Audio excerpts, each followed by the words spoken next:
There was a time when words were not thrown around carelessly, when language was not something you wasted on empty talk.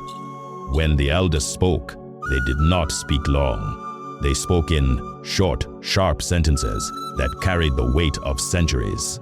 They spoke in proverbs. And if you were a child, sitting quietly in the corner while the adults talked, you might hear something like this. The lizard that jumped from the high Iroko tree to the ground said he would praise himself if no one else did. And you would not understand, not immediately. But you would remember. And years later, when life taught you the lesson, you would finally hear what the elder was really saying. Why did our ancestors speak this way? Why did they wrap their wisdom in riddles and stories? Why were proverbs not just words but sacred knowledge passed down like heirlooms? Tonight, I will tell you. I will tell you why proverbs were the heartbeat of African culture, why they were more than poetry, why they were survival, why they were power. Sit with me and listen carefully, because the ancestors are speaking.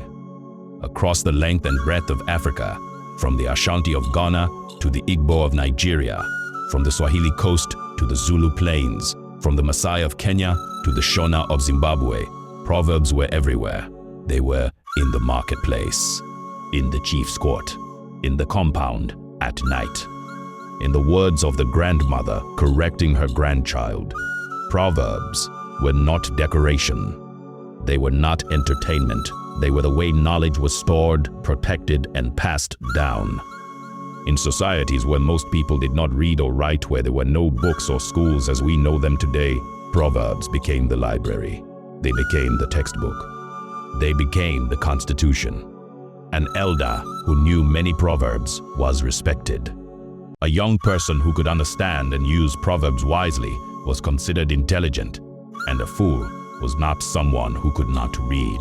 A fool was someone who could not grasp the meaning of a proverb, even after it was explained. The elders guarded proverbs carefully. They did not waste them on the careless or the disrespectful. If you wanted to learn, you had to sit. You had to listen. You had to prove yourself worthy. Because proverbs were not just wisdom. They were inheritance. They were the voices of the ancestors speaking through the mouths of the living. And when an elder died without passing on their proverbs, it was said that a library had burned to the ground. Let me now take you deeper. Let me show you the 3 reasons why proverbs were considered sacred knowledge. Not 1 reason, but 3. Because in African thought, nothing is ever simple. Everything is layered. Spiritually, our ancestors believed that words had power, not just meaning. Power. The power to bless, the power to curse, the power to create and to destroy. And so, they did not speak carelessly. They spoke with intention. They spoke with weight, and proverbs were the purest form of this sacred speech.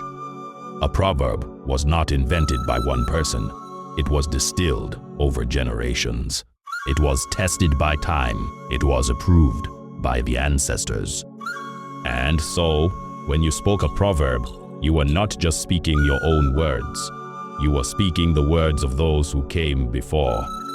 You were invoking their authority. You were calling on their wisdom. This is why proverbs were used in important moments, in disputes, in ceremonies, in blessings, in warnings, because they carried spiritual weight. They were like prayers wrapped in practical advice.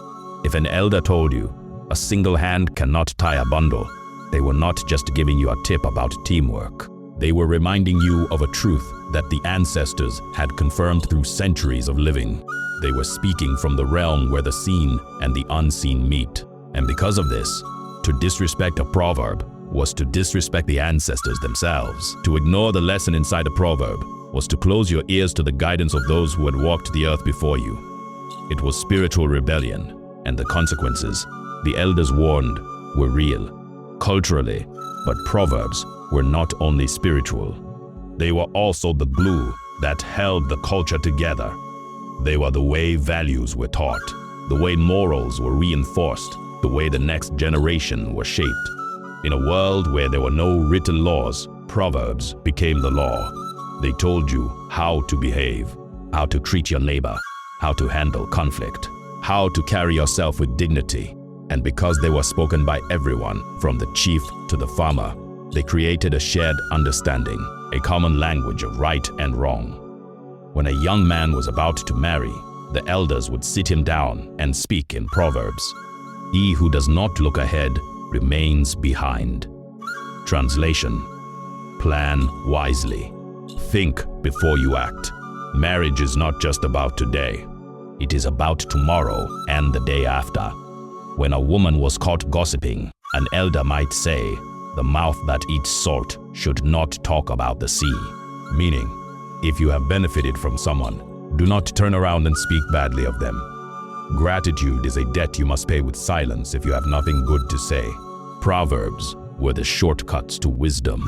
They compressed years of experience into a single sentence. And because they were easy to remember, they traveled from one generation to the next, from one village to another, across borders, across languages. They became the cultural DNA of entire peoples. And this is why, when you speak a proverb today, even if you do not know where it came from, you are carrying the heartbeat of your ancestors. Practically. But let us also be practical. Proverbs were sacred because they were useful. They solved problems. They settled disputes. They saved lives. In the chief's court, when two people came with a disagreement, the elders did not always give long explanations. They spoke a proverb, and both parties understood. When two elephants fight, it is the grass that suffers. Meaning, when powerful people quarrel, the innocent suffer. So stop fighting. Think of the people around you. Proverbs were also a way to correct someone without embarrassing them. Instead of saying, "You are lazy," an elder might say, "The lizard that ate pepper knows that water exists." Meaning, if you have created a problem for yourself, you should know how to fix it. It was a gentle rebuke. It carried the lesson without the sting of direct insult. And in dangerous times, Proverbs carried warnings. The child who says his mother will not sleep, he too will not sleep. Meaning, if you disturb the peace of others, you will not have peace yourself. This was not just advice. Tarab, this was survival wisdom. Because in a community where everyone depended on each other, disturbing the peace could mean exile. It could mean death. Proverbs were the operating system of African societies. They made life work, they made people think, and they made wisdom accessible to everyone, not just the educated or the wealthy. The Igbo people have a proverb that speaks to the very heart of this topic. They say, "Loke oneriaya yarachi." It means, what one sows, one will reap. This proverb teaches us about consequences, about responsibility, about the connection between our actions and our future. It is simple, but it is not shallow. It holds a mirror to your life and asks, what are you planting today? Because that is what you will harvest tomorrow. And this is why Proverbs were sacred. Because they did not just tell you what to do, they made you think. They made you reflect. They made you see yourself clearly. And in that clarity, you found wisdom. Let me tell you a story. When I was young, I once quarreled with my older brother. We fought over something small, something I cannot even remember now. But at the time, it felt important. I was angry. I wanted to win. I wanted to prove I was right. My grandmother was sitting nearby, peeling cassava. She did not shout. She did not scold us. She simply said, "When brothers fight, a stranger inherits their father's land." I stopped. My brother stopped. We looked at each other, and without another word, we let it go. Because we understood. We understood that our quarrel was not just between us. It was bigger than us. It affected the family. It weakened us. And if we continued, we would lose something more valuable than whatever we were fighting for. That is the power of a proverb. It does not argue with you. It simply speaks the truth. And the truth, when spoken well, has a way of ending arguments. I also remember a time when a man in our village was known for cheating in trades. He would sell yams and hide the rotten ones at the bottom of the basket. People complained. But he did not stop until one day an elder met him in the market and said, "The chicken that scratches for food scratches for its own death." The man laughed it off, but weeks later, he fell seriously ill, and people whispered. They said the proverb had come to pass. Whether it was coincidence or consequence, I do not know. But from that day, he changed his ways. Because he understood.